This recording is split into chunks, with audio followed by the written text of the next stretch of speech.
Hello guys, দেখো মামাম এখনো রান্না করছে। এখন 12টা বাজতে যায়, এখনো মামামের রান্না শেষ হয়নি।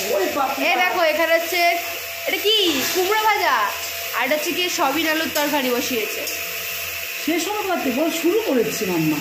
এত লেটে কেন? 12টা বাজতে যায়, এখন নাকি রান্না বসিয়েছে। ওদেরকে কোনো টিফিন খাওয়াতে পারিনি, জানো তো ভাই, কি বলবো। 12টা বাজে খেয়েছি, ওদেরকে টিফিন দিতে পারিনি।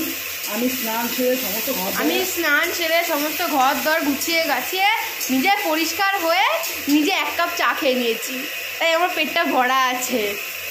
না বলো, দুধ চা খেয়েছি আর 10টা 10-এ স্নান করে ঢুকেছি ঘরে। যেহেতু স্কুল থেকে ঘর দরে একদম কিছু করতে পারি না প্রচেষ্টা, এই কারণে আমি দুদিন ধরে ঘর দরে পরিষ্কার নিয়ে ব্যস্ত।